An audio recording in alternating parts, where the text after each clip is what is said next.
마치 뭔가 물 밖으로 올라오는 것처럼 어선 밑에 물에 거품이 일어요. 점점 더 가까워지고 있어요. 물이 끓는 것 같아요. 갑자기 거대한 턱과 반짝이는 이빨이 보여요. 몇 초 후 거대한 상어가 물 밖으로 뛰쳐나와 배를 한 입에 씹어버려요. 메갈로돈이었어요. 지구상에서 존재했던 가장 큰 물고기죠. 우린 메갈로돈을 오랫동안 이렇게 상상했어요. 백상아리의 확대 버전으로요. 하지만 과학자들은 이들의 외모에 대해 계속 논쟁하고 있어요. 지금까지 이 거대한 상어의 이미지가 틀렸다는 것에 동의하고 있어요. 과학자들이 확신하는 데이터가 있는데요. 바로 크기예요. 약 15m 정도죠. 이건 스쿨버스만큼 크고 지하철 차량 길이에 버금가는 크기예요. 평균적인 사람의 8.5배죠. 이걸 현대 백상아리와 비교해봅시다. 메갈로돈은 3배 더 커요. 하지만 이건 어림짐작일 뿐이에요.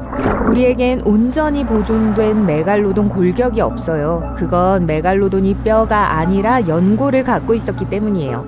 메갈로돈이 멸종한 이래 360만 년이 지나서 남아있는 게 거의 없어요. 발견된 건 치아와 척추 몇 개뿐이에요.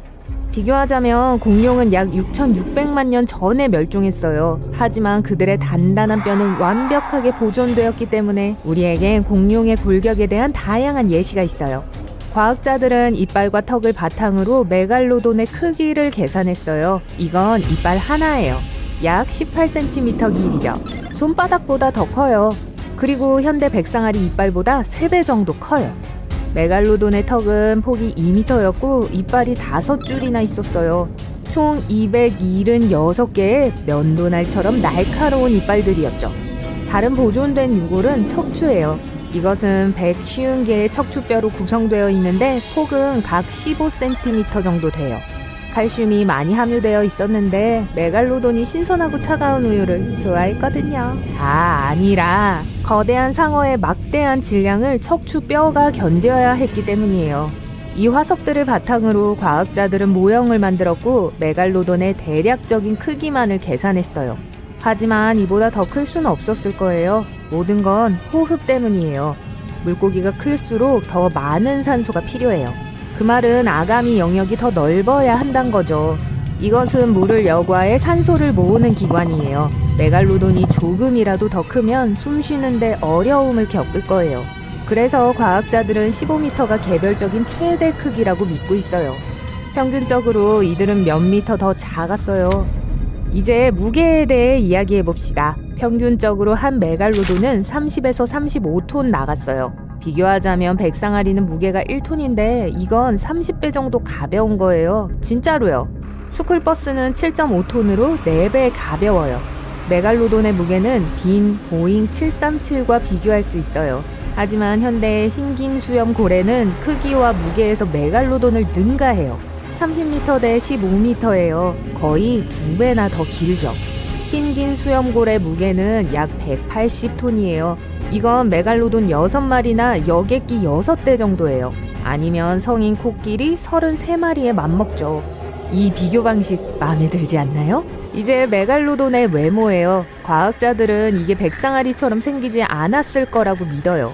메갈로돈은 다른 어류과에 속하는데 아마도 거대한 샌드 타이거 샤크처럼 생겼을 거예요. 납작한 코에 작은 눈, 등지러미는 뒤로 움직이죠. 샌드 샤크는 크기가 같은 2개의 등지러미를 갖고 있어요. 색은 밝은 갈색의 흰 배를 갖고 있죠.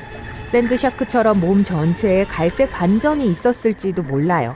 우린 화석이 처음 발견되었을 때부터 메갈로돈이 무섭다고 여겨왔어요. 그때는 르네상스 시대로 거슬러 올라가요.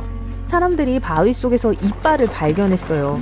처음에 이 이빨은 용이나 뱀의 혀로 생각되었어요. 그리고 여기 이 이빨의 주인이 어떻게 생겼을지 보여주는 척그림이 있어요. 무시무시한 코와 날카로운 이빨이 있는 거대한 주둥이죠. 또 메갈로돈이 먹이사슬의 잔인한 사냥꾼이었을 거란 증거도 있어요. 이들의 무기고의 첫 번째 전투 도구는 공성 망치였어요. 하지만 메갈로돈은 느린 수영선수였어요. 시속 18km까지밖에 가속할 수 없었죠. 비교하면 현대의 백상아리는 먹이를 먹기 위해 단숨에 시속 50km까지 갈 수 있어요. 가장 빠른 수영 선수는 시속 10km밖에 못 가요. 그럼 행운을 빌어요. 하지만 메갈로돈은 엄청난 질량을 갖고 있어요. 느리긴 하지만 공성 망치는 엄청난 힘을 가졌어요. 메갈로돈은 먹이를 기습 공격했어요. 딱 한 번 맞힐 기회가 있었죠. 놓치면 2라운드까지 시간이 아주 오래 걸렸을 거예요. 메갈로돈의 기동성은 대형 트럭에 견줄만 했어요. 하지만 들이받는 게 성공적이었다면 먹잇감은 놀라 움직일 수 없었어요. 이 시점에서 메갈로돈은 먹잇감의 지느러미와 꼬리같이 취약한 지점을 겨냥했어요. 과학자들은 메갈로돈 이빨 자국이 있는 많은 고대 고래의 잔해들을 발견했어요. 알고 보니 거대 상어는 자신의 먹잇감의 중요한 기관이 어디에 있는지 알고 있었고 그걸 공격할 수 있었던 것 같아요. 먹이가 움직이지 못하면 메갈로돈이 이빨을 드러냈어요. 성인 한 명이 열린 턱에 완전히 서서 쉽게 들어갈 수 있어요. 그리고 다양한 추정에 따르면 메갈로돈의 무는 힘은 거의 11톤이라고 해요.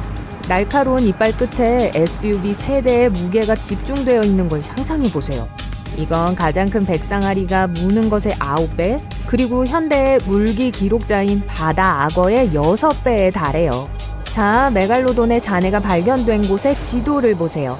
남미, 북미, 유럽, 아시아, 호주예요. 그는 모든 바다의 대장이었고 지구상의 어느 곳도 편안히 누볐어요. 우린 심지어 민물 퇴적물에서 거대한 상어의 잔해를 발견하기도 했어요. 아마도 사냥하러 강에 들어가는 걸 두려워하지 않았나 봐요. 다른 과학자들은 메갈로돈이 포식자가 아니었을 수도 있다고 해요. 모두 그 크기 때문이에요. 빠르게 헤엄칠 수 없었고 백상아리처럼 짧은 돌진도 할 수 없었어요. 만약 먹이가 도망치려고 하면 메갈로돈은 절대 따라잡을 수 없었기 때문에 서둘러 추격하지 않았어요. 또 다른 문제는 메갈로돈의 골격이에요. 연골은 뼈보다 약해요. 그래서 거대 상어의 근육 구조는 애초부터 그렇게 거대하고 튼튼하지 않았어요. 메갈로돈은 심지어 청소부였을 수도 있고 싸움을 하지 않았을 수도 있어요. 이제 고대 상어가 멸종한 이유 중 하나예요. 메갈로돈은 온도가 섭씨 12도인 얕고 따뜻한 물을 좋아했어요. 하지만 300만 년 전에 기후가 추워졌어요. 이게 메갈로돈의 영토와 많은 식량을 앗아갔죠.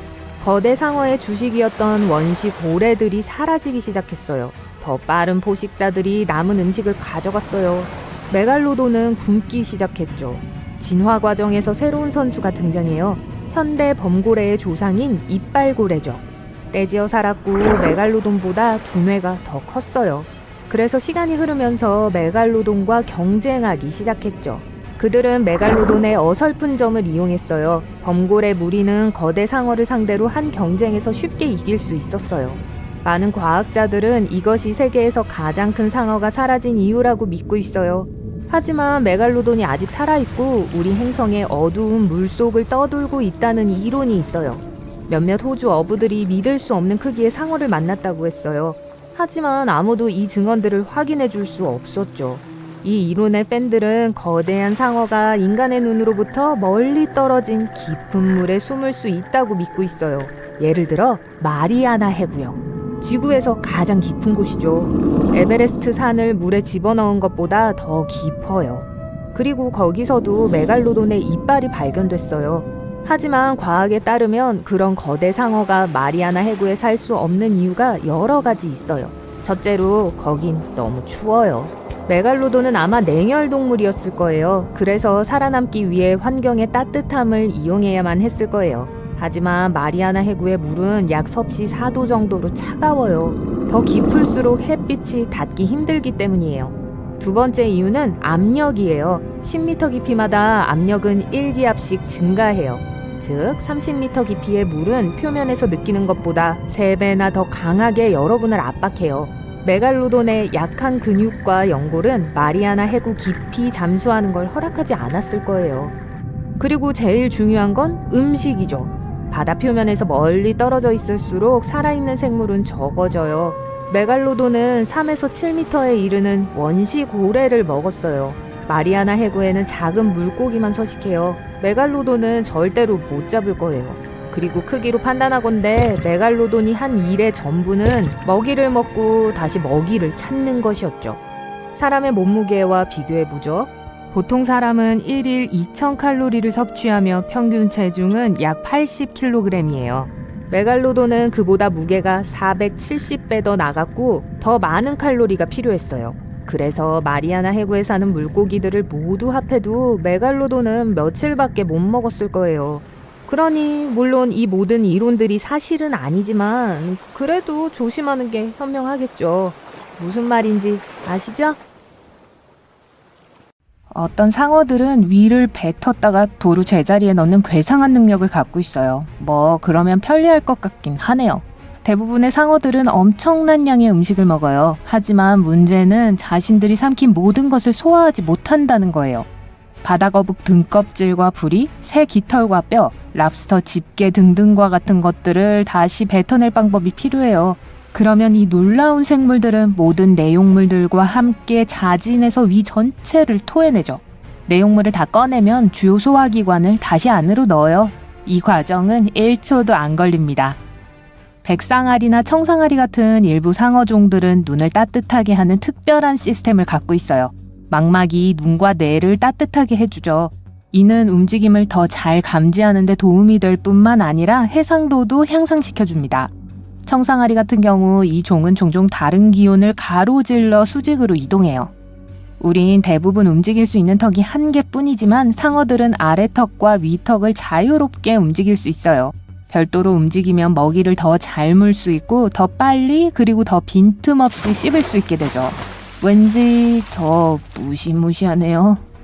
상어는 한 번에 많은 수의 새끼 상어를 낳아요. 물론 종에 따라 달라요. 하지만 예를 들어 청세리 상어는 한 번에 130마리 이상의 새끼를 낳는 것으로 유명해요.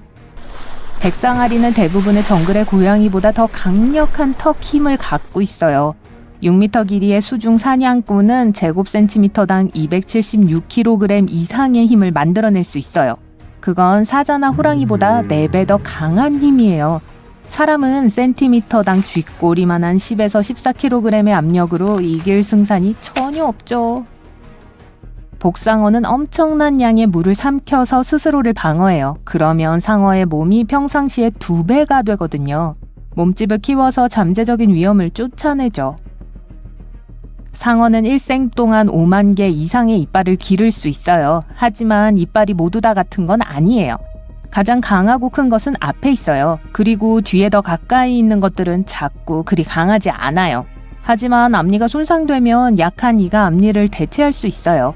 이건 상어의 이빨이 사람만큼 깊게 뿌리 내리지 않고 움직일 수 있기 때문에 가능해요. 상어의 피부는 사포와 같은 느낌이에요. 작은 이빨 같은 비늘로 덮여 있거든요. 상어의 꼬리 쪽을 향해 돋아 있습니다. 이 비늘은 상어가 물을 통과할 때 발생하는 마찰을 줄이는 데 도움이 돼요. 고래상어는 피부가 매우 두꺼워요. 몸 일부분은 15cm까지로 두꺼울 수 있어요. 동물 세계에서 가장 두꺼운 것 중에 하나죠. 과학자들이 이 생물의 혈액 샘플을 얻고 싶다면 많은 노력을 해야 해요. 상어는 굉장한 후각을 갖고 있어요. 하지만 그것 외에도 다른 동물을 감지하기 위해 감각 한 가지를 더 사용해요. 머리 주변, 콧구멍 근처, 그리고 코 아래에 특별한 구멍이 있어요. 바로 특별한 기관인데요. 투시력 같은 능력이 있습니다. 모든 생명체는 작은 전기장을 발생시켜요. 이 구멍 덕분에 상어는 그런 전기장을 발견하고 다른 동물들이 어디에 있는지 알아낼 수 있어요. 상어들은 놀라울 정도로 귀가 예민해요. 914m 떨어진 곳에서도 잠재적인 먹잇감의 소리를 들을 수 있어요. 또 물고기의 근육 조직을 수축할 때 생겨나는 것과 같은 저주파 소리를 포착할 수 있어요. 상어는 4억 년 이상 존재해오고 있어요. 그러니까 5번의 대량 멸종 중 4번이나 생존해왔다는 걸 의미하죠. 그 말은 상어는 에베레스트, 인간, 공룡, 심지어 나무보다 훨씬 더 오래 살았다는 게 돼요. 이 생물들은 산호초가 막 형성되기 시작한 시대로 거슬러 올라가요. 어떤 상어종들은 백상아리나 돌묵상어처럼 물 밖으로 뛰어나올 수 있어요. 이들은 공중에 2.5m 이상 뛰어오를 수 있다고 합니다. 이런 점프 능력 덕분에 바다 표범이나 바다새와 같은 동물들을 잡을 수 있어요. 하지만 우리가 남아프리카에 있지 않는 한 물에서 뛰어오르는 상어를 볼 순 없을 거예요. 상어 뼈는 근육과 연골로 이루어져 있기 때문에 뼈보다 가볍고 밀도가 2배 낮죠. 다른 동물들보다 더 유연한데요. 그래서 다른 동물을 쫓을 때 급커브를 할 수 있게 해줘요. 귀상어가 이상한 모양의 머리를 갖고 있는 데는 이유가 있어요. 특이한 머리 때문에 이 생물은 놀라운 360도 시야를 갖고 있어요. 눈은 약간 앞으로 기울어져 있어서 서로 겹쳐지는 시야를 볼 수 있게 해주죠. 마귀상어의 무시무시한 턱은 탄력이 있는 인대에 붙어 있어요. 동물의 턱을 8cm까지 펼칠 수 있어요. 다른 해양 생물들을 잡기 위해 입을 앞으로 쭉 내밀 수 있죠. 여러분과 달리 상어는 잠을 자지 않아요. 어떤 종들은 계속 수영을 해야만 해요. 안 그러면 물이 아가미를 통해 흐르는 것이 멈춰서 숨을 쉴 수 없게 되죠. 다른 상어들은 쉬지만 무의식 상태에 빠지지는 않아요. 그냥 특별한 휴식기에 들어갑니다.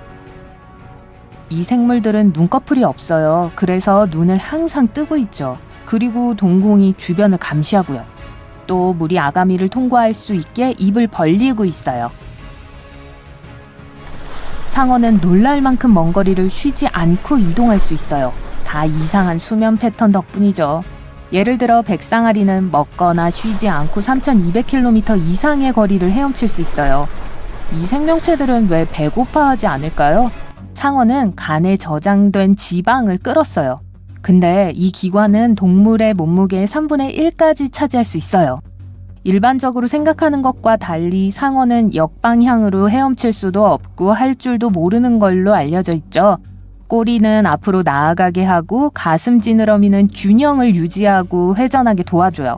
그 뜻은 해부학상으로 이 동물들은 앞으로 나아가는 것 말고는 다른 방향으로 움직일 수 없다는 거예요. 상어는 성대가 없어요. 서로 의사소통하거나 감정을 표현하기 위한 소리를 낼 수 없어요.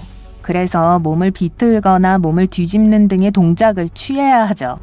상어는 전 세계의 모든 바다에 살아요. 하지만 몇몇 종들은 민물 강이나 호수에서도 서식해요. 예를 들어 황소상어는 열대지방의 강에서 발견돼요. 또한 민물과 바닷물 사이를 헤엄칠 수 있는 걸로 알려져 있죠. 세상에서 가장 작은 상어는 드워프 랜턴 상어예요. 이 독특한 생명체는 20cm 이상 자라지 않습니다. 하지만 이 작은 몸집의 약점을 다른 방법으로 만회하죠. 예를 들어 일부 기관에서 빛을 방출해요. 그리고 이 생물이 얕은 물에 살기 때문에 햇빛처럼 몸을 위장하는 데 도움이 됩니다. 청세리 상어는 엄청 먹어대요. 종종 필요 이상으로 많이 먹죠. 이 음식 중 일부는 에너지가 필요할 때까지 몇 주 동안 소화되지 않은 채로 남아있을 수도 있어요. 상어는 혀와 비슷하게 생긴 뭔가를 갖고 있어요. 하지만 이 기관은 혀 기저골이라고 불려요. 이는 상어의 가슴에서 입으로 이어지는 연골의 앞부분이에요. 움직이지 않고 거의 쓸모가 없어요. 그래서 이 혀는 먹는 과정에는 가담하지 않죠. 밀회로 덮여있지 않아요. 사실 이 혀의 유일한 진짜 용도는 상어의 아가미를 연결하는 뼈의 일부를 지탱해주는 것일 수 있어요. 세계에는 수백 종의 상어가 있어요. 더 정확히는 약 500여 종이에요. 그중 몇몇은 진짜 특이해요.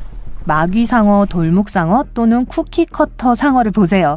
이 모든 상어들은 크기가 다양해요. 몇 센티미터에서부터 수십 미터까지요. 또한 완전 다른 환경에서 살죠. 뱀상어는 입에 닿을 수 있는 모든 걸 먹어요. 이 상어가 먹은 가장 이상한 것들을 알려드릴게요. 비디오 카메라, 돈가방, 거의 모든 미국 주의 자동차 번호판, 개 목줄. 상상이 되나요? 각각의 고래상어는 피부에 독특한 무늬를 갖고 있어요. 이 점과 줄무늬는 지문이 사람을 식별하는 데 사용되는 것처럼 각각의 상어를 식별하는 데 사용될 수 있어요. 뭉툭코 6줄 아가미 상어는 엠파이어 스테이트 빌딩 5개 정도의 깊이까지 잠수할 수 있어요. 아기 상어 뚜르르뚜르. 아기 상어가 태어나거나 부화하면 이미 충분한 영양분을 공급받은 상태예요. 그리고 엄마 상어로부터 멀리 헤엄쳐 간다면 적어도 몇 주 동안 먹이를 사냥할 필요가 없어요. 아이고, 누가 아기 상어 노래를 시작한 거죠? 더 깊이 들어갈수록 더 소름 끼친다라고 합니다. 가장 어두운 바다 깊숙한 곳으로 여행을 하면서 이 말이 사실인지 확인해 보려고 합니다. 그곳에 사는 생물들은 우리가 생각하는 것처럼 무서울까요? 40m 물속으로 내려갑니다. 발밑을 특히 조심하세요. 아, 깜짝이야. 모래 속에 반쯤 감춰진 저 무서운 얼굴은 뭐죠? 바로 북방 스타게이저입니다. 미국 동부에서 이 물고기를 만날 수 있는데요. 아무것도 모르는 먹이가 가까이 올 때까지 모래에 몸을 묻고 기다리죠. 그러고 나서 이 무서운 물고기는 전기 충격으로 먹이를 잡아먹습니다. 수면 아래 70m까지 더 깊이 이동합니다. 거기서 색깔이 화려하고 부은 것 같은 생물을 만나게 됩니다. 길이는 30cm를 넘지 않아요. 큰 입 배도라치예요. 처음엔 해롭지 않은 물고기처럼 보입니다. 자극받지 않으란 말이죠. 이 동물은 동요하면 엄청나게 큰 입을 벌려 포식자를 쫓아냅니다. 이 방어 전술은 놀랍기도 하고 무섭기도 한 광경이에요. 다행히도 이 물고기는 사람들에게 전혀 위협이 되지 않습니다. 다음에 보게 되는 생물은 얕은 물에서도 편안하게 살 수 있습니다. 하지만 300m 깊이에서 만나게 됩니다. 왜 왕좌의 게임 거미 불가사리라고 부르는지 그 모습을 보면 알 수 있어요. 바다 바닥을 천천히 기어다니는 불가사리와는 달리 이 생물은 빠르게 움직입니다. 길고 유연한 발을 꿈틀거리며 A 지점에서 B 지점으로 이동합니다. 몸체는 단단한 탄산 칼슘 껍질에 의해 보호됩니다. 뱀 불가사리라고도 불리는데 작아서 구석, 균열, 바위 틈새에 잘 숨습니다. 훨씬 더 깊은 600m에서 여러분은 대왕 오징어를 만나게 됩니다. 오랫동안 그건 진짜 동물이라기보다는 전설 속의 생물이라고 생각되었습니다. 대왕 오징어는 2001년에 처음으로 카메라에 잡혔어요. 그리고 그 이름이 암시하는 것만큼 큽니다. 이 오징어의 눈알은 축구공 크기예요. 오징어 자체의 무게는 270kg에 이를 수 있습니다. 수면 아래 약 900m 정도 되는 곳에서 또 다른 으스스해 보이는 동물을 보고 놀라게 됩니다. 약간 빨갛고 작은 편이고 길이는 30cm 이하예요. 가까이 다가가니 오히려 유순해 보이거나 그냥 무관심해 보이네요. 이 동물은 뱀파이어 오징어인데 마치 촉수가 달린 우산처럼 보여요. 먹물도 없으니까 그냥 가만히 두세요. 그 다음으로 약 1000m 깊이에서 쿠키커터 상어를 만나게 됩니다. 이 생물은 기생동물이에요. 큰 물고기, 돌고래, 고래 그리고 때로는 사람에게도 달라붙죠. 그런 후에 깔끔하게 배열된 톱니 모양의 이빨을 사용해서 쿠키 크기의 살점을 잘라냅니다. 이 무섭게 빛나는 동물은 51cm 이상 자라지 않는데요. 바다의 약광층에 삽니다. 수심 1000m에서 빛은 귀하고 가치 있는 것이 됩니다. 수면에서 멀리 떨어진 곳에 사는 동물들은 살아남기 위해 특이한 모습을 지나야 합니다. 그래서 베러라이 피쉬는 투명한 머리와 매우 민감한 원통 모양의 두 눈을 갖게 되었어요. 평소에도 그렇지만 지금은 물고기 눈이 위를 향하고 있어서 잠재적인 먹이를 볼 수 있습니다. 여러분도요. 수심 약 1200m 정도 되는 곳에서 무언가 축 처진 것을 발견하게 됩니다. 블롭피쉬는 뼈나 근육이 없어요. 젤리 같은 살은 믿을 수 없을 정도로 강한 수압을 견뎌낼 수 있게 해줍니다. 하지만 겉모습에도 불구하고 블롭피쉬는 매복 포식자예요. 보통 바닥에 움직이지 않고 누워서 아무것도 모르는 먹이가 헤엄쳐 지나가기를 기다립니다. 조금 더 깊이 들어가니 유난히 무서운 모습의 생명체가 보이네요. 마귀상어는 코로 먹이를 감지합니다. 이 생물의 무시무시한 턱은 탄력 있는 인대에 연결되어 있어요. 어떤 동물이 너무 가까이 오면 상어는 입을 앞으로 쭉 내밀어서 그것을 잡습니다. 만약 여러분의 입이 똑같이 할 수 있다면 얼굴에서 18cm 떨어진 곳에 매달려 있는 음식을 먹을 수 있을 거예요. 더 깊이 1500m로 내려가면 또 다른 상어를 만날 수 있어요. 주름상어는 초대형 뱀장어처럼 보입니다. 하지만 아가미 가장자리에 빨간 주름이 줄지어 있습니다. 그래서 이런 이름이 붙여졌어요. 이 생물의 끔찍한 입에는 면도날처럼 날카로운 25줄의 이빨이 뒤쪽을 향하고 있어요. 총 300개나 된답니다. 상어는 먹이가 가까이 오기를 기다리며 물속에서 떠다니기를 선호해요. 그러다가 뱀처럼 공격을 하죠. 갑자기 전구처럼 밝게 빛나는 것이 보이네요. 하지만 가까이 다가오니 공포에 질려 몸을 움찔하게 됩니다. 초대형 이빨로 업그레이드된 뱀장어처럼 보여요. 바로 1800m 깊이에서 살 수 있는 심해 드래곤 피쉬입니다. 물고기의 몸 안에서 일어나는 화학작용이 섬뜩한 붉은 빛을 만들어냅니다. 이 빛은 다른 물고기들과 의사소통하는 데 사용됩니다. 같은 깊이에서 또 다른 심해 동물을 만나게 됩니다. 가장 두드러진 특징은 거대한 입이에요. 그 덕분에 풍선장어는 먹이를 통째로 삼킬 수 있어요.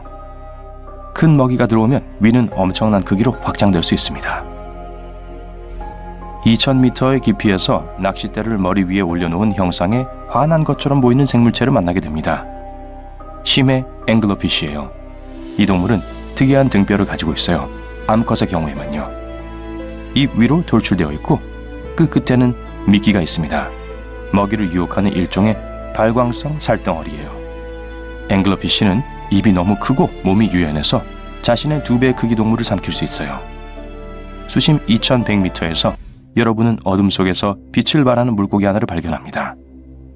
블랙 드래곤 피쉬는 교활한 동물이에요. 복부에 빛을 발하는 기관이 줄지어 있어요. 이 으스스한 생명체는 눈 옆에 번쩍거리는 플래시라이트도 가지고 있어요. 그걸로 먹이를 찾고 잠재적인 짝을 유인합니다. 같은 깊이에서 거대한 동물을 발견하게 됩니다. 쥐며느리예요. 하지만 정원에서 볼 수 있는 쥐며느리와는 달리 적어도 길이가 51cm는 됩니다. 거대 등강류이고 실제로 쥐며느리와 연관이 있어요. 개, 새우와도 연관이 있고요. 이 생명체는 다소 무섭게 보일 수 있지만 해롭지 않습니다. 다른 죽은 심해 동물을 먹고 살아요. 약 4000m 깊이에서 해저면이 약간 다르게 느껴져요. 푹신푹신하다고나 할까요? 그건 좀비 벌레로 덮여있기 때문이에요. 이 생물체들은 길이가 5cm 이상 자라지 않습니다. 하지만 상당히 큰 동물을 분해할 수 있어요. 아주 강력한 살을 생산하거든요. 이 벌레의 깃털 같은 모습은 마치 식물 같은 착각을 불러일으키죠. 하지만 사실 이 생물은 세계에서 가장 큰 동물인 고래 같은 동물의 단단한 뼈를 먹고 살아요. 그 다음에 만나는 그리드 아이 피쉬는 여러분을 기절초풍하게 만들 거예요. 이 생물은 머리 꼭대기에 크고 초록빛이 도는 타원형 판을 가지고 있고 전혀 눈이 없습니다. 전문가들은 이 뼈막이 포식자로부터 나오는 빛을 감지하여 물고기가 목숨을 부지한다고 믿고 있습니다. 여러분은 이제 수면 아래 5km로 내려왔어요. 그리고 그때 바닥에서 이상한 것을 발견하게 됩니다. 확실히 물고기예요. 그런데 세 개의 길고 꼿꼿한 다리로 해저에 서 있어요. 아, 세발치예요. 무섭기보다는 신기한 물고기예요. 이 생물은 시력을 포기함으로써 거의 완전한 어둠에 적응했습니다. 먹이를 감지하려면 진동과 촉감에 의존해야 합니다. 먹이를 잡으면 입으로 직접 운반하기 위해 지느러미를 손처럼 사용합니다. 얼굴 없는 물고기를 발견하기 위해 더 깊이 들어가지 않아도 됩니다. 정 떨어지는 외모의 이 생물은 눈이 없습니다. 그리고 입은 모나리자의 미소를 지으며 몸 아래 부분에 있어요. 공식 이름이 페이스리스 쿠스크인 이 물고기는 반세기 전 처음으로 목격되었습니다. 그 다음에 발견된 것은 2017년이었어요. 수면 아래 10km 깊이에 도달하면 심해 해삼을 볼 수 있습니다. 이 기괴한 생물은 얕은 물속에 사는 일반 해삼보다 훨씬 더 큽니다. 심해 해삼은 대부분의 시간을 해저에서 보냅니다. 하지만 만약 포식자로부터 탈출해야 할 경우 헤엄쳐서 도망칠 수 있어요. 심해 해삼은 밝은 청록색이고 작은 발과 입을 둘러싼 족수를 가지고 있어요. 귀엽네요. 궁금한 점은 왜 이 심해 생물들은 그렇게 무섭게 생겼을까입니다. 해저에서의 삶은 매우 다릅니다. 엄청난 수압과 먹이 부족, 그리고 끊임없는 어둠이 있죠. 그런 극한의 상황에서 살아남으려면 적응해야만 합니다. 놀랍지만 버려진 야생동물 공원 안으로 들어간다고 상상해보세요. 동물우리에는 풀이 무성하게 자라고 작은 집들은 오랫동안 방치된 채 거미줄과 곰팡이가 여기저기 널려 있습니다. 어두운 건물 안으로 들어가니 앞에 초록빛이 빛납니다. 가까이 다가가 보니 거대한 물탱크였어요. 오래된 녹색물이 들어있는데 그 안에 거대한 물고기의 그림자가 보입니다. 여러분이 방금 본 것은 백상아리입니다. 상어는 포름알데히드 용해관에 거의 완벽하게 보존되어 있습니다. 2012년 호주의 와일드라이프 원더랜드는 운영을 중단했습니다. 모든 동물들은 그곳에서 옮겨졌지만 상어는 잊혔습니다. 2018년 도시탐험가 루크 맥퍼슨이 이 버려진 곳을 방문하여 방부 처리된 상어의 동영상을 올렸어요. 동영상은 수백만 건의 조회수를 기록했고 상어는 로지라는 이름을 얻었습니다. 그 이후로 그 공원은 많은 관광객들을 끌어모았습니다. 불행히도 공공기물 파손자들도 있었어요. 그들은 수조를 망가뜨리고 그 위에 낙서를 했죠. 사람들은 이 특이한 발견을 보존할 것을 요구했고 몇 달 후 상어 탱크가 거의 파괴되었을 때 운영 중인 다른 전시센터로 옮겨졌습니다. 그곳에서 수조는 복원됐고 수조 안의 액체도 교체돼서 상어는 그 모습을 유지할 수 있었어요. 다음 버려진 장소는 훨씬 더 무섭습니다. 아마도 그래서 많은 방문객들을 끌어모으고 있는 거겠죠? 이곳은 체코에 있는 작은 마을 루코바입니다. 작은 집들과 아늑한 거리, 풍부한 자연이 어우러진 이곳은 매우 아름답습니다. 그런데 나무들 사이로 갑자기 오래된 예배당의 실루엣이 눈에 띕니다. 안으로 들어가기 전에 그곳이 완전히 버려졌다는 걸 깨닫게 됩니다. 벽에 색이 바랜 페인트가 칠해진 낡은 벽돌과 녹슨 금속 지붕이 보입니다. 좀 으스스해 보이네요. 안으로 한 발짝 들어갑니다. 만약 여행자들이 밤에 이곳을 발견한다면 안에서 이것을 보고 비명을 지르며 도망칠 거예요. 예배당에는 수호 성인들의 동상이 있습니다. 대부분은 벤치에 앉아 있고 일부는 서 있죠. 석고상이기 때문에 움직이지 않아요. 하지만 가장 무서운 사실은 각 동상이 하얀 시트로 덮여 있다는 것입니다. 1968년 예배당 지붕이 썩기 시작했습니다. 결국 무너졌고 주민들은 더 이상 이곳에 오지 않았어요. 2014년 한 예술가가 석고상을 만들어 이곳에 놓았는데 마치 건물에 유령들이 있는 것처럼 보였습니다. 이 설치물은 전 세계의 관광객들을 끌어모으고 예배당을 복원하는 데 필요한 돈을 모으는데 도움을 줍니다. 이곳은 미국입니다. 바손 하이웨이를 따라 운전하고 있어요. 길 양쪽에 울창한 숲이 있습니다. 버스 정류장에 가서 차에서 내립니다. 소문으로만 들었던 이상한 발견을 확인하기 위해서는 숲으로 들어가야 합니다. 덤불, 진흙, 나무 사이를 헤치고 가면 여기 있어요. 처음에는 전혀 특별한 것이 없어 보입니다. 그런데 위를 쳐다보세요. 녹슨 빨간 자전거가 말 그대로 나무 안에 있어요. 자전거는 숲의 일부가 되었습니다. 바퀴와 핸들바는 튀어나와 있고 나머지 부분들은 나무 기둥 안에 있어요. 1954년 이 지역의 한 소년이 자전거를 선물로 받았습니다. 그런데 선물이 마음에 들지 않았어요. 타이어는 매우 얇고 단단했고 핸들바는 마치 세발 자전거처럼 보였거든요. 어느 날 이 소년은 친구들과 숲에서 놀고 있었고 오직 그 소년만 자전거가 있었어요. 모두들 집에 가기 시작했을 때 소년은 그저 자전거를 나무 옆에 두고 갔습니다. 나무는 계속해서 자랐고 자전거는 나무의 일부가 되었습니다. 춥고 어두운 곳을 떠나서 바로 남캘리포니아 사막의 중심부로 가볼게요. 햇볕이 매우 뜨겁고 주위에는 아무도 없습니다. 모래, 마른 덤불, 그리고 멀리 산이 보일 뿐이에요. 몇 시간이 지났어요. 목이 마릅니다. 태양이 피부를 태우는 것 같아요. 그런데 갑자기 물이 보입니다. 아니면 신기루일까요? 그렇지 않길 바라면서 가까이 다가갑니다. 야호! 이건 진짜 물이에요. 하지만 오아시스는 아닙니다. 여기 사막 한가운데에 아무 표시도 없는 수영장이 있어요.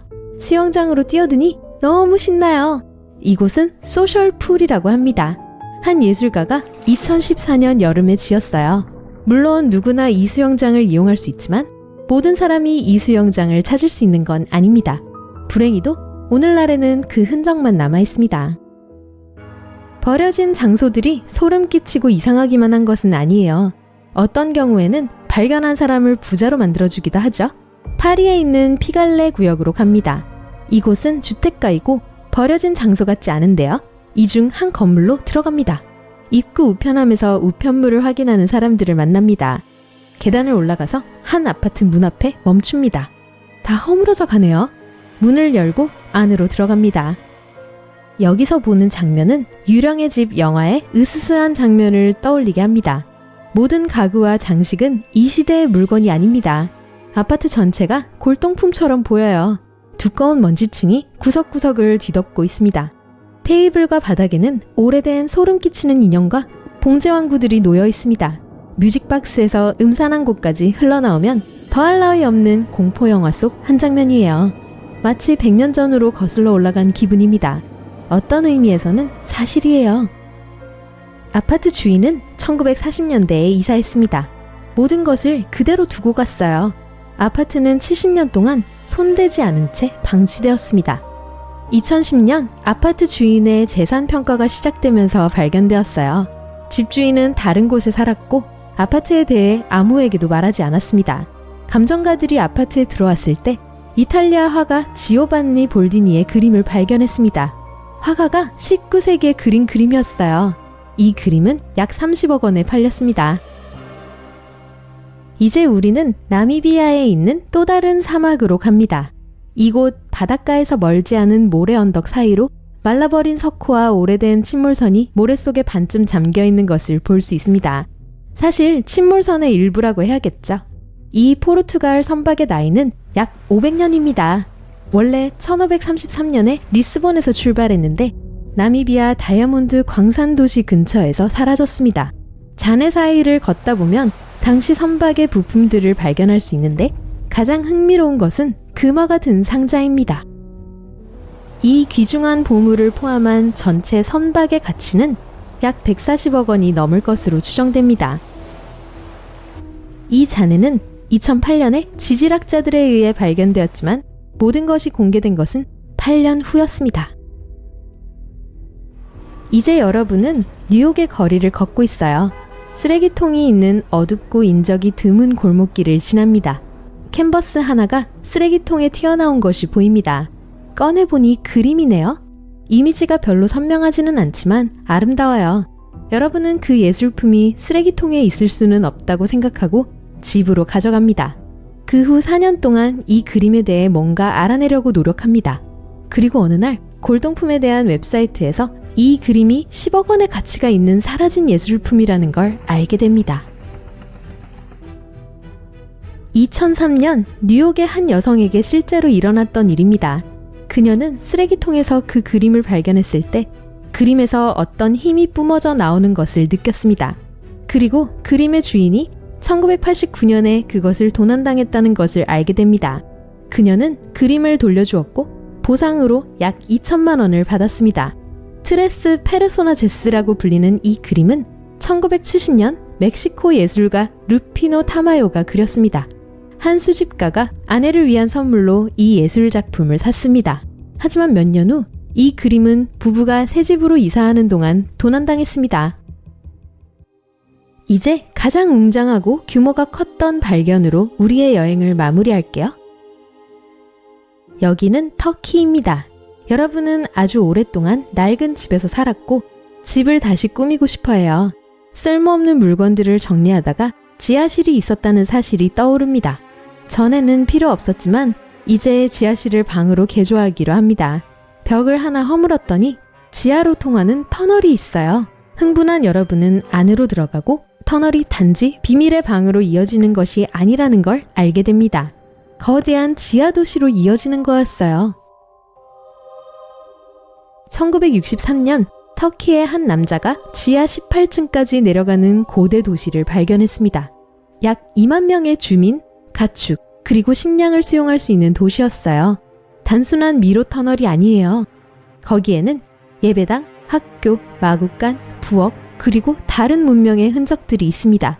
이 도시는 약 1000년 전 비잔틴 시대에 세워졌습니다. 아마도 자연재해와 전쟁의 피난처로 지어졌을 거예요. 하지만 가장 멋진 사실은 이것이 유일한 지하도시가 아니라는 점입니다. 수 킬로미터에 걸쳐 뻗어있는 다른 터널과 연결되어 있어요. 바다 깊은 곳에 뭐가 숨어 있는지 안다고 생각하나요? 우리 바다의 거의 95%는 아직 탐험되지 않았으니 상상의 나래를 펼치지 않을 수 없죠. 하지만 용감한 탐험가들, 심해 카메라들, 그리고 훌륭한 고고학자들 덕분에 우리는 오늘날 또 수백만 년 전에 우리 바다에 살고 있는 몇몇 믿을 수 없는 바다 생물들에 대해 알게 되었어요. 2.7m의 거미개에서부터 18m의 선사시대 메갈로돈에 이르기까지 이 바다 거주자들은 생김새와 크기가 참 다양해요. 하지만 거대한 몸집으로 유명한 바다 생물에 초점을 맞춰볼게요. 여러분은 살아있는 고래종 중 어떤 게 가장 큰지 추측할 수 있나요? 자, 범고래는 아니에요. 좋은 추측이지만요. 범고래는 7m에서 9.8m까지 자랄 수 있는 이빨이 있는 고래로 스쿨버스보다 약간 작아요. 일각고래는 어때요? 아니요, 이들도 가장 크지는 않아요. 이 바다의 유니콘들은 주로 북극해에서 살고 4m에서 6m 정도밖에 자라지 않아요. 이건 2.7m의 엄니까지 포함한 길이죠. 맞히는 게 힘드나요? 좋아요, 제가 졌어요. 여전히 오늘날까지 존재하는 가장 큰 고래는 흰긴 수염고래예요. 입이 떡 벌어지는 25m에서 32m의 흰 긴 수염고래는 우리가 알고 있는 가장 큰 고래일 뿐만 아니라 현재 지구상에서 살았던 가장 큰 동물이에요. 진짜로요. 이 동물들은 티라노사우루스보다 더 크고 선사시대 메갈로돈보다 더 커요. 만약 흰 긴 수염고래를 스쿨버스 옆에 놓아둔다면 그걸 삼킬 수 있을 것처럼 보일 거예요. 생각해보세요. 내셔널 지오그래픽에 따르면 흰 긴 수염고래의 혀는 코끼리 무게와 같을 수 있고 심장은 자동차만큼 무게가 나갈 수 있다고 해요. 이게 어떻게 가능하단 말이죠? 이 거구의 생물이 매일 약 4톤의 크릴새우를 먹어야 하는 게 놀라운 일도 아니네요. 오늘날 흰긴 수염고래의 웅장한 비율과 경쟁할 수 있는 동물들은 그리 많지 않은데 완전히 다른 종이지만 좋은 경쟁자가 있어요. 그리고 그건 여러분의 예상과는 다를 거예요. 해파리예요. 아니요, 해안가에 밀려와 해변에서의 완벽한 좋은 하루를 망치는 작은 해파리를 말하는 게 아니에요. 가장 큰 해파리인 사자갈기 해파리 말이에요. 이 무척추 동물은 길이가 36.6m까지 자랄 수 있어요. 또한 빨간색, 보라색, 심지어 주황색 같은 다양한 화려한 색들이 있죠. 게다가 길이만으로 놀래주기가 성에 차지 않는지 사자갈기 해파리는 70에서 150개에 이르는 엄청난 8세트의 촉수를 자랑해요. 총 1200개까지 가질 수 있다는 걸 의미하죠. 여기 대왕쥐 가오리가 있어요. 세계에서 가장 큰 가오리예요. 이들의 날개 길이는 버스보다 길 수 있어요. 이 녀석들은 길이가 9.1m에 이를 수 있어요. 또 모든 물고기 중에서 몸 크기에 비해 가장 큰 뇌를 갖고 있죠. 노란 가오리 사촌들과 달리 쥐가오리는 독이 있는 꼬리가 없어요. 그리고 사자갈기 해파리와 흰긴 수염고래가 가장 긴 바다생물 자리를 아직 뺏기지 않았지만 길이가 훨씬 더 길 수 있는 한 해양생물이 있어요. 멘탈플로스닷컴에 따르면 작은 불에 간 해파리는 촉수 등을 다 합치면 길이가 50m에 이를 수 있다고 해요. 이들은 해파리와 많이 닮았지만 실제로는 관해파리라고 알려져 있으며 유전적으로 동일한 수백 때로는 수천 마리가 있어요. 이들의 긴 촉수는 유기체가 먹이 잡는 걸 돕고 침은 대부분의 동물들, 심지어 어떤 경우에는 인간에게도 치명적이에요. 더 소름 끼치는 건 어떤 이유로든 촉수 중 하나가 유기체에서 떨어져 나간다면 분해되기 전까지 며칠 동안 물 주위를 떠다닐 수 있다는 거예요. 분리되어 떨어져도 이 촉수는 여전히 여러분을 쏠 수 있어요. 하지만 아직 바다 밖으로 뛰쳐나가지 마세요. 작은 불에 간 해파리의 침에 쏘일 가능성은 매우 희박해요. 하지만 만약 쏘인다면 그 부작용은 부푼 상처, 위경련, 심박수 증가, 그리고 배탈로 좋지 않을 거예요. 이 긴 생물들 근처에는 가고 싶지 않겠지만 보기에는 확실히 예뻐요. 저 색깔들 좀 보세요. 샤스타사우루스는 현존했던 가장 큰 해양 파충류예요. 이 포식자들은 약 2억 1천만 년 전 트라이아스기 후기에 살았어요. 이 놀라운 거구는 길이가 21m에 이를 수 있었고 무게가 75톤 이상 나갔어요. 즉 샤스타사우루스는 흰긴 수염 고래만큼 무거웠죠. 그리고 만약 이 생명체를 수직으로 세울 수 있다면 7층 건물만큼 클 거예요. 이런 외관에도 불구하고 샤스타사우루스는 사실 크기에 비해 꽤 날씬했는데 늑골의 직경이 겨우 2m였어요. 여러분은 이 큰 녀석이 다른 공룡들을 씹어먹었을 거라고 생각할지 모르지만 전혀 그렇지 않아요. 이 파충류는 작은 물고기와 문어, 오징어와 같은 두 종류로 구성된 식단으로 살았어요. 알베르토 넥테스는 대표적인 수장용과인데 그 뜻은 이 해양 파충류가 믿을 수 없을 정도로 긴 목에 작은 머리와 물속을 움직이는 걸 도와주는 큰 지느러미 같은 팔다리를 가졌다는 걸 의미해요. 이 생물들은 7,600만 년 전에서 7천만 년 전 북아메리카 주변의 바다를 점령했어요. 이 바다 괴물의 길이는 11.5m에 이를 수 있었고 목은 그 길이에서 7m를 차지했죠. 목은 진정한 신기록을 세웠는데 무려 76개의 뼈가 있었어요. 인류에게 알려진 어떤 동물도 목에 그렇게 많은 척추뼈를 갖고 있지는 않았어요. 과학자들은 그들이 왜 그렇게 긴 목이 필요했는지 확실하게 알지 못해요. 해저에서 조개를 모으기 위해 사용했을 수도 있고 어쩌면 그게 그들의 주요 먹이인 물고기와 오징어를 잡는 데 도움이 되었을 수도 있어요. 이 수생 파충류는 위에 위결석도 있었어요. 그들 중 일부는 지름이 14cm나 됐죠. 틸로사우루스는 모사사우루스과에 속했어요. 약 8,500만 년에서 8천만 년 전에 북아메리카의 얕은 바다를 지배했었죠. 거대한 포식자였고 대표적으로 가장 큰 것의 길이는 13m에 달했어요. 좁고 유체역학적인 몸을 갖고 있었고 먹잇감을 때리고 기절시키는 데 썼던 뭉툭하고 강력한 머리를 가지고 있었죠. 몸은 민첩한 지느러미와 조종할 수 있는 지느러미로 장식된 긴 꼬리를 갖고 있었어요.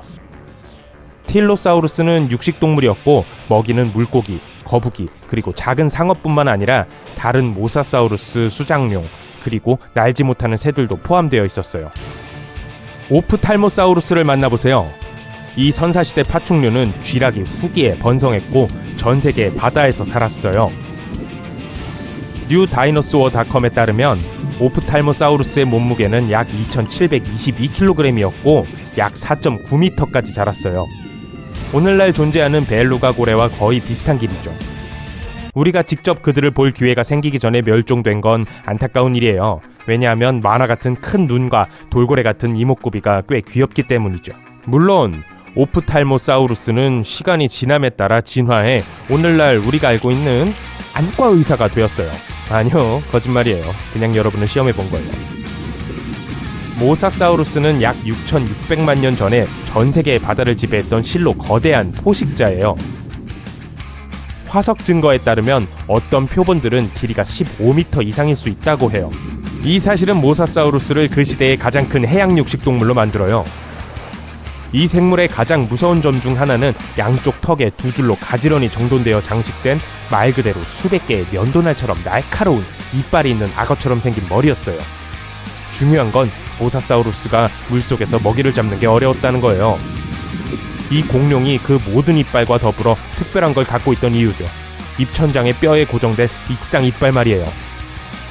이게 사냥하고 먹이를 잡는 걸 훨씬 더 쉽게 만들어줬어요. 스틱소사우루스는 수장용과에 속했고 약 8,500만 년에서 7천만 년 전 백악기 후기에 살았어요.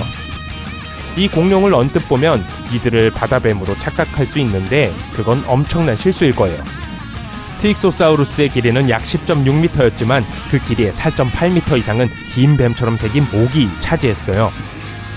비교적 작은 몸집이었고 무게는 약 4톤이었어요. 입에는 물고기를 잡던 면도날처럼 날카로운 원뿔 모양의 이빨이 가득했어요. 아마도 소화에 도움을 주었던 배에 있는 위결석이라고 불리는 200개의 작은 돌들 덕분에 먹이를 씹을 필요가 없었어요.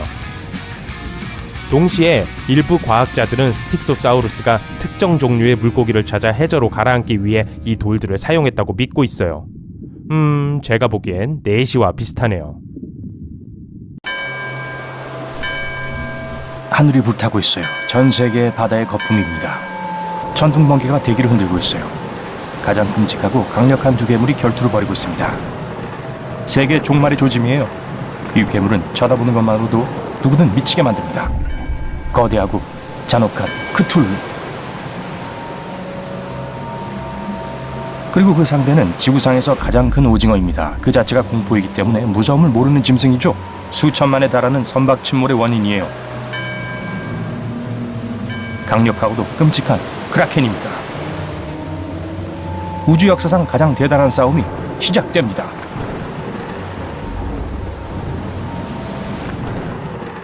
여러분은 고요한 바다에서 고깃배를 타고 있어요.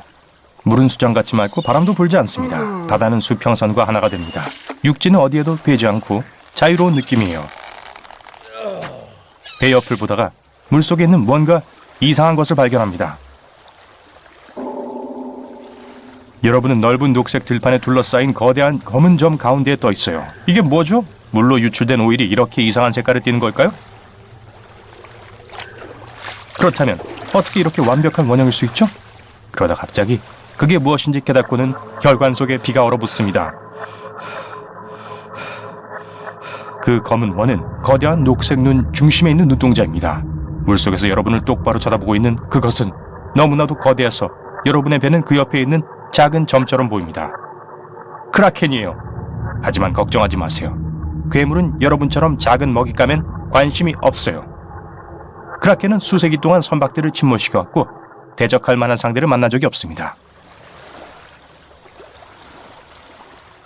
해저에는 수천 척의 배가 가라앉아 있지만 그게 무슨 소용이 있겠어요. 크라켄은 진정한 도전을 갈망하지만 상대를 찾을 수가 없습니다. 지구상에서 가장 큰 포유류는 대왕고래인데 크라켄에겐 애완용 금붕어나 마찬가지죠. 심지어 메갈로돈도 이 촉수를 가진 짐승에겐 전투에서 쉽게 질 수 있습니다. 마리아나 해구 바닥에서 거대한 괴물을 찾을 수 있을까요? 아니요, 압력이 너무 높아서 거의 아무것도 살 수가 없어요. 하지만 그때 크라켄은 아이디어가 떠올랐어요. 크라켄은 지구에서 가장 외진 곳으로 향합니다. 그곳은 거의 아무도 방문하지 않고 탐사도 잘 이루어지지 않았죠. 이곳은 포인트 니모라고 합니다. 여기 깊은 바다 표면 아래에는 인간이 출현하기 훨씬 전에 지어진 고대 도시 르리에가 있습니다. 그 폐허 속에서 거대하고 강력한 크툴루가 잠을 자고 있어요.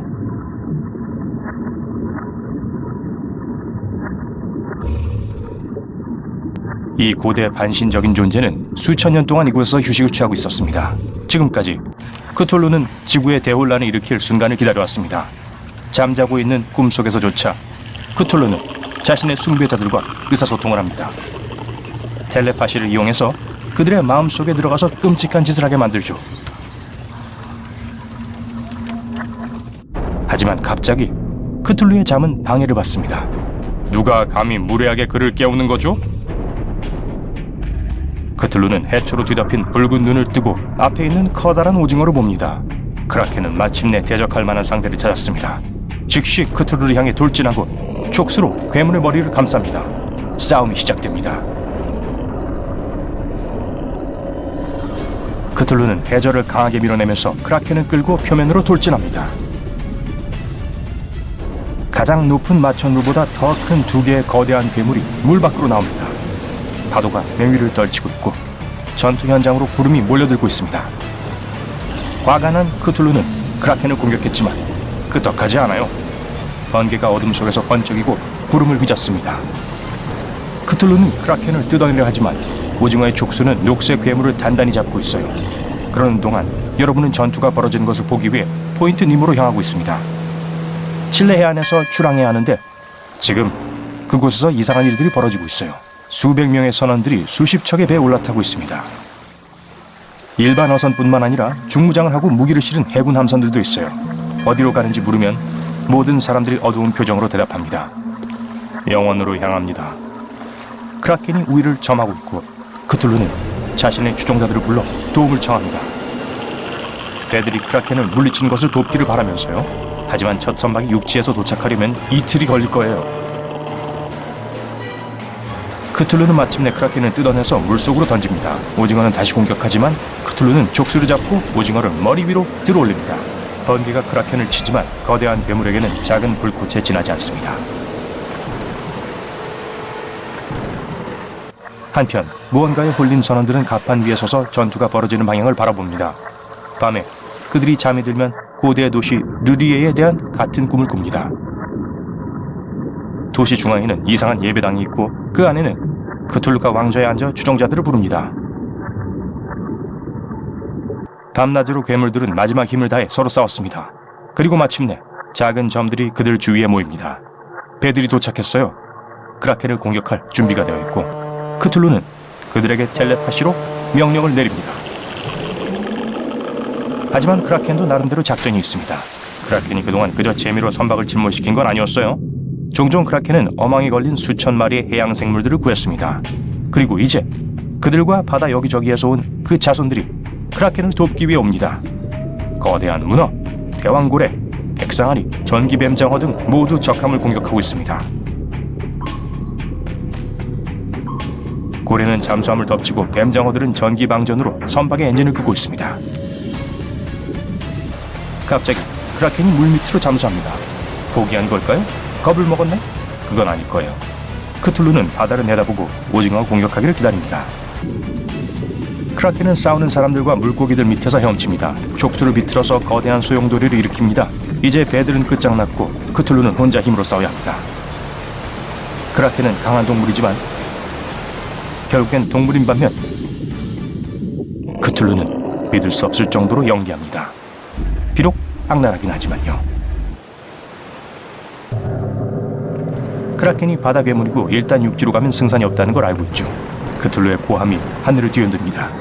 번개가 바다에 내리칩니다. 물이 끓어오릅니다. 고대 도시 르리에가 바다 밑바닥에서 솟아오르고 있습니다. 크라켄은 여기서 도망칠 수 없어요. 물이 필요해요. 오징어는 마지막 힘을 다해 크툴루와 싸우지만 물 없이는 금방 지게 됩니다. 크툴루가 승리했습니다. 자, 이제 잠이 깬 크툴루는 예언대로 세계의 모든 곳을 파괴할 겁니다. 하지만 그 싸움은 세상의 이목을 끌지 않을 수 없었어요. 위성 데이터 덕분에 세계는 이미 무슨 일이 일어났는지 알고 있습니다. 그리고 고대 괴물이 승리할 경우를 대비해서 그것을 진압하기 위한 계획이 고안되었습니다. 전투기가 현장에 진입하여 크툴루를 공격합니다. 괴물이 두 팔을 하늘로 들어올립니다. 구름이 몰려들어요. 구름 속에서 전기 방전이 번쩍이고 수백 킬로미터 이내의 모든 전기가 사라집니다. 제트기에 탑재된 전자기기도 포함해서요. 전투기가 물속으로 떨어지고 있어요. 그 신화 속의 야수를 이길 방법은 없어요. 하지만 저게 뭐죠? 인공위성이 갑자기 하늘에서 수십 개씩 떨어지고 있습니다. 크툴루는 포인트 니모가 우주 파편의 쓰레기 매립지라는 것을 몰랐습니다. 이곳은 지구에서 가장 먼 곳이기 때문에 사용하지 않는 위성을 이곳에 떨어뜨리는 것이 안전하죠. 현재 수백 개의 위성이 고대 도시에 떨어지며 괴물을 폭격하고 있습니다. 갑작스러운 공격에 당황한 크툴루는 도시와 함께 물속으로 후퇴합니다. 그리고 거기서 1000년 동안 다시 잠을 자기로 하고 세상을 멸망시킬 완벽한 순간을 기다리기로 결심합니다. 크툴루의 마음을 조정하는 능력은 전투의 목격자들이 본 것을 모두 잊게 만들었습니다. 인류는 다시 바다 깊은 곳에 도사리고 있는 위험을 알지 못합니다. 크툴루는 사람들이 자신이 깨어났을 때를 대비하는 걸 원하지 않아요. GPS에 이 좌표를 입력하면 포인트 니모가 표시됩니다. 1997년 해양학자들은 바다의 깊숙한 곳에서 신비한 소리를 녹음했습니다. 그것은 블룹이라고 불렸고 인터넷에서 쉽게 찾을 수 있습니다. 이 사건은 많은 사람들이 크툴루의 존재를 믿게 만들었습니다. 하지만 공포는 오래가지 못했는데요. 알고 보니 블룹은 빙하가 갈라지는 소리였습니다. 아니면 크툴루가 사람들이 그렇게 생각하게 만든 걸지도 몰라요. 누가 알겠어요? 메갈로돈은 지금까지 살았던 상어 중 가장 컸어요. 그것뿐만 아니라 지구 역사상 가장 큰 물고기 중 하나이자 가장 큰 포식자였죠. 기록된 제일 큰 백상아리보다 3배 이상 더 길어요. 또 암컷은 수컷보다 약 2배 더 큰 걸로 밝혀졌어요. 그 당시 자동차가 있었다면 메갈로돈은 이빨로 건드리지 않고도 작은 차를 삼킬 수 있었을 거예요. 사실 매그는 너무 크고 강력해서 천 적이 없었어요. 바다에서 바다로 자유롭게 헤엄치는 무관의 바다의 왕이었어요. 이 범세계주의적인 생명체는 그때도 나라가 있다고 가정한다면 미국에서 유럽, 호주에 이르기까지 전 세계에서 발견되었어요.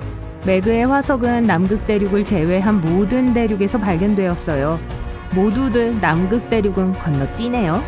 과학은 메갈로돈이 360만 년 전에 멸종했다고 해요. 하지만 여전히 바다의 가장 깊은 곳에 살아있을 수 있을까요? 무시무시한 이름인 메갈로돈은 크다라는 뜻의 메가스와 이빨이라는 뜻의 오돈이라는 두 개의 그리스 단어에서 유래되었어요. 합쳐서 큰 이빨을 의미하는데 확실히 그 이름에 걸맞았죠. 그 이빨 하나가 사람 머리 크기와 같아요. 5개의 무시무시한 줄에 걸쳐 총 276개의 거대한 이빨을 갖고 있었어요. 모든 역사에서 오직 몇 마리의 검치호랑이와 티라노사우루스만이 그와 비슷한 더 큰 이빨을 가졌었죠. 바로 그런 게 제가 보고 싶은 대결이에요. 메갈로돈은 수백만 년 전에 사라졌고 현대 고고학자들이 발견한 거대한 이빨만을 남겨두었죠. 바다의 약 80%만이 탐험되었어요. 그러니까 해저에 뭐가 숨어 있을지 누가 알겠어요. 하지만 만약 여러분이 그걸 해낼 수 있다고 해도 매그와 마주칠 가능성은 낮아요. 우리처럼 상어들은 따뜻한 연한 해역을 선호했어요. 심해에서 사는 건 짐승들에게 너무 추울 거고 음식도 부족할 거예요. 또 몸 전체는 그 밑에 거대한 수압에 짓눌리는 걸 피하기 위해 진화해야 할 거예요. 이들이 아직까지 존재할 것 같지는 않지만 불가능한 건 아니에요. 이제 메갈로돈의 출현에 대해서 과학자들은 그것이 백상아리처럼 보이지 않았다고 생각하고 있어요. 메갈로돈은 다른 물고기과에 속하며 아마도 거대한 샌드타이거 상어처럼 생겼을 거예요. 납작한 주둥이에 작은 눈, 등지러미는 뒤로 움직였어요. 모래상어는 크기가 거의 같은 두 개의 등 지느러미를 갖고 있어요. 색깔은 밝은 갈색이고 배는 하얀색이에요. 온몸에 모래상어와 같은 갈색 빨간 반점을 갖고 있었을지도 몰라요. 우리는 메갈로돈을 화석으로 처음 발견했을 때 무시무시한 걸로 생각하곤 했었죠. 때는 르네상스 시대로 거슬러 올라가요. 사람들은 바위 속에서 이빨을 발견했어요. 처음에 이 이빨은 용이나 뱀의 혀로 여겨졌어요. 그리고 이것이 이 이빨의 주인이 어떻게 생겼을지에 대해 그린 첫 그림이에요. 무서운 코와 면도날처럼 날카로운 이빨을 가진 거대한 주둥이를 가졌죠. 메갈로돈은 보통 거대한 백상아리의 한 종류로 묘사되지만 이건 흔히들 하는 오해예요. 사실 오늘날의 백상아리의 조상들은 메그와 같은 시기에 존재했었어요. 하지만 둘은 친한 친구가 아니었고 심지어 서로 경쟁했었죠. 백상아리는 더 작은 크기와 민첩성을 이용하여 메그의 먹이를 빠르게 잡아채는 더 나은 사냥꾼이었어요. 또 자신들의 절반 크기밖에 되지 않는 메그 새끼들을 먹는 걸로도 알려져 있죠. 이게 멸종에 전혀 도움이 되지 않았어요. 또 우리에겐 메갈로돈이 먹이 사슬의 잔인한 사냥꾼, 왕이었단 증거가 있어요. 무기고의 첫 번째 전투 도구는 타격용 공성 망치였어요. 메갈로돈은 먹이를 기습했을 거예요. 칠 기회는 단 한 번뿐이었죠. 놓치면 두 번째 라운드는 오래 걸릴 거예요. 메갈로돈의 기동성은 대형 트럭에 필적했어요. 백상아리가 어른 메그와 정면 대결에서는 상대가 되지 않았지만 음식을 훔치는 것은 두려워하지 않았어요. 이걸로 메그에게는 더 큰 물고기와 고래만이 남았지만 고래들이 더 시원하고 새로운 바다로 헤엄치면서 식량 공급은 떨어지기 시작했어요. 고래들은 우리의 친구 메그를 뒤로 하고 더 추운 온도를 선호하도록 적응했어요. 메갈로돈은 굶주림 또는 빙하기 때문에 멸종되었어요. 메갈로돈은 백상아리보다 현대의 황소상어에 더 가까웠어요. 짧은 주둥이, 납작한 아래턱, 거대한 무게와 크기를 지탱해줄 커다란 가슴 지느러미. 무서워 보이긴 하지만 이 상어들은 사실 가족을 보살피는 녀석들이었어요. 몇몇 메갈로돈 보유구역이 플로리다, 메릴랜드, 파나마에서 발견되었어요. 얕은 물에서 새끼를 낳았어요. 우린 이 지역에서 발견된 수많은 작은 메갈로돈 이빨로 이 사실을 알았어요. 보모도 있었을까요? 그런데 우리가 분석할 수 있는 메갈로돈 이빨이 왜 이렇게 많을까요? 이들의 지저분하고 공격적인 식습관 때문에 상어들은 정기적으로 이빨을 잃었어요. 일주일에서 2주일마다 한 세트의 치아를 잃죠. 일생이면 4만 개에 달해요. 치아 요정으로부터 돈을 엄청 받았겠어요. 이 때문에 메갈로돈의 이빨은 계속해서 해저로 떨어졌죠. 우리에게 다행스럽게도 그게 상어의 뼈대에서 가장 단단한 부분이라서 이렇게나 많은 이빨들이 남아서 화석화된 거예요. 메그 이빨에 대한 첫 발견은 사람들을 혼란스럽게 했다고 해도 과언이 아니에요. 초기 발견자들은 메그의 이빨이 고대 뱀 생물들의 석화된 혀라고 생각했어요. 심지어 그걸 혀돌이라고 불렀어요.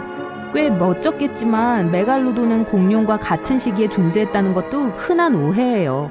공룡들은 약 6,600만 년 전에 멸종되었지만 메갈로돈은 훨씬 후에 왔어요. 가장 오래된 매그 화석은 2,300만 년 정도밖에 되지 않았지만 정확한 날짜를 딱 집어 알아내긴 어려워요. 어쨌든 아직 달력이 발명되지 않았거든요. 이들은 인간이 진화하기도 전에 멸종됐어요. 최초의 인간을 칭하는 멋진 이름을 가진 초기 호모사피엔스는 약 250만 년 전에 등장했어요. 하지만 메갈로돈 상어가 멸종되지 않았다면 어떨까요? 고래의 개체수는 이 녀석들이 마지막까지 있었기 때문에 급격히 감소했어요. 그래서 잡아먹을 수 있는 고래는 훨씬 적을 거예요. 또 고래들은 훨씬 더 똑똑해졌고 새로운 방어적인 움직임을 배워서 사냥을 훨씬 더 어렵게 만들었죠. 매일 약 12톤의 음식을 먹은 걸로 추정돼요. 크라켄은 전설적인 바다 괴물인 대왕 오징어예요. 여러분이 본 것 중 가장 큰 오징어죠. 그리고 만약 이 괴물이 존재했다면 세상은 몰라보게 변했을 거예요. 크라켄은 강력한 촉수를 갖고 있어요. 끝에 빨판이 있는 단단한 근육은 탈출이 불가능해요. 크라켄은 배를 두 동강 내거나 그냥 깊은 곳으로 끌어내릴 수 있어요. 하지만 크라켄의 가장 최악인 점은 크기예요. 옛날 선원 이야기에 따르면 그 크기는 거의 축구장 10개 정도라고 해요. 크라켄이 축구를 할 수 있을지도 몰라요. 크라켄 전설에 따르면 이 괴물이 너무 커서 선원들이 그걸 작은 섬으로 착각했다고 했어요. 과거 몇 세기 동안 그런 야수를 물리치는 건 불가능했을 거예요. 크라켄이 실제로 존재했다면 자손이 있었을지도 몰라요. 네, 세계의 모든 바다에 모든 배를 침몰시킬 수 있는 거대한 괴물들이 있을 수 있어요. 서식지에 크라켄의 경쟁자가 있을 가능성은 낮기 때문에 개체수가 견고하게 증가할 거예요. 크라켄은 거대하기 때문에 많은 음식을 필요로 할 거고 그래서 다른 큰 바다 동물들의 수가 크게 감소할 거예요. 흰 긴수염고래, 백상아리, 다른 거대한 오징어, 모든 큰 바다 생물들이 멸종위기에 처해질 거예요. 크라켄은 두 종류 속에 속해요. 이 종에는 오징어와 문어가 포함되어 있는데 지구상에서 가장 지능이 높은 생물들이죠. 크라켄은 숙련된 사냥꾼이고 절대 야외에서 싸우지 않을 거예요. 대왕 오징어는 깊은 물에서 살고 모든 동물 중에서 제일 큰 눈을 갖고 있어요. 오징어의 눈은 정찬용 접시만 해요. 이것 덕분에 멀리서도 먹이를 볼 수 있죠. 비슷하게 크라켄은 음파 탐지기가 크라켄을 잡는 것보다 훨씬 더 빨리 그 배를 발견할 수 있어요. 항상 여러분보다 한 수 위일 거예요. 그리 좋진 않죠. 1857년 오징어 부리가 덴마크 해안에서 발견됐어요. 다른 대왕 오징어 자네들이 바하마에서 발견되었고 그 후 과학자들은 거대 오징어가 존재한다고 확신했어요. 그 이후로 대왕 오징어가 공식적으로 발견됐지만 100년이 넘었고 우리는 여전히 그게 얼마나 크게 자랄 수 있는지 몰라요. 사실 대왕 오징어는 지구상에서 가장 찾기 힘든 생물 중 하나예요. 그들은 해안 깊숙한 곳에 서식하기 때문에 과학자들이 그곳에 도달하는 건 어려워요. 더 깊은 곳까지 잠수하려면 강력한 부피가 큰 장비가 필요해요. 수중 바티스카프와 카메라는 오징어가 멀리서 알아차릴 수 있는 많은 소음과 빛을 내요. 우리가 발견하기도 전에 도망치죠. 이 대왕 오징어가 작은 섬 크기 정도라고는 말하기 어려워요. 왜냐하면 사실 우리는 바다의 약 5%밖에 연구하지 않았거든요. 아마도 심해에는 크라켄보다 훨씬 끔찍한 괴물들이 헤엄치고 있을 거예요.